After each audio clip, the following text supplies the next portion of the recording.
where when the foot of the support leg leaves the surface, here the trunk must be held upright. Holding the trunk erect will cause tension to develop early in the abdominal muscles and the iliopsoas muscle. The presence of such pre-tension will help the swing leg to move forward rapidly after leaving the ground. When the trunk is erect, the abdominals and the iliopsoas can generate power rapidly to swing the leg forward from the rear. Moreover, by holding the upper body upright, disruptive forward and long axis rotations can be avoided.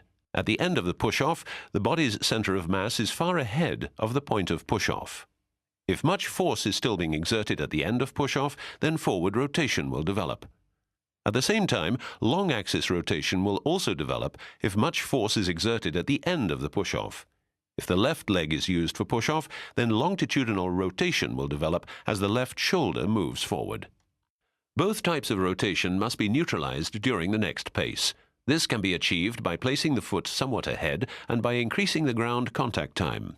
When ground contact time is increased, it will be impossible to use elasticity in muscles and tendons optimally, which will cause the next push-off to require more energy than necessary.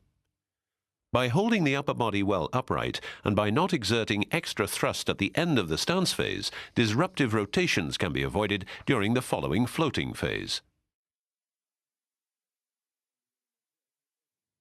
In order to move the swing leg rapidly forward from the rear, it is important to have tension around the ankle.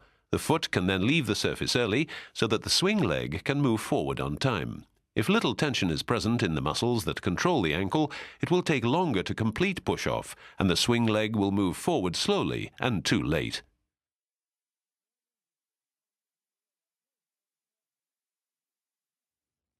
Even in good runners, one will find differences in how far the knee is stretched at the end of push-off. Some runners stretch the knee completely, but without applying any force. Other runners neither stretch the knee completely nor apply force at the end of push-off. When running at maximum speed, the knee is kept bent even farther at the end of the stance phase. Top sprinters in particular have the tendency to keep the knee clearly bent at the moment of foot loose.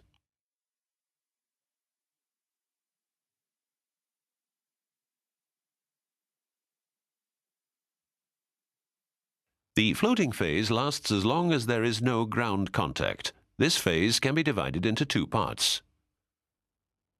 The phase in which the lower leg swings outward, the phase in which the scissor-like movement takes place.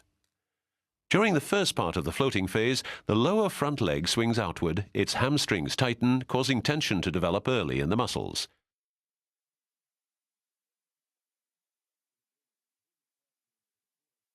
Having tension in the hamstrings is very important and possibly counts as representing the core of running.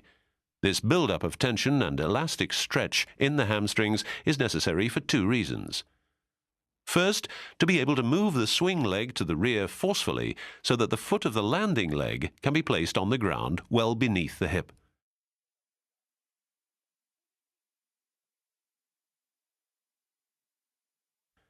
Second, to make push-off reactive during the support phase. This phase is so short that it is nearly impossible to build up power in the leg muscles only upon landing.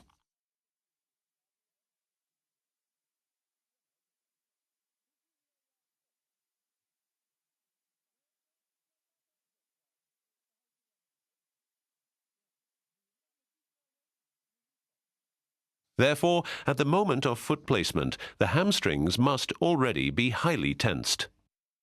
The push-off can be compared to the blow of a hammer on a nail. The energy needed to strike the blow derives from the swing and resembles the scissor-like motion. At the moment when the nail is struck, comparable to an active landing, no extra energy will be needed. In order to work efficiently in this manner, the hammer must drive the leading foot quickly to the ground and the leg must be sufficiently stiff at the moment of contact.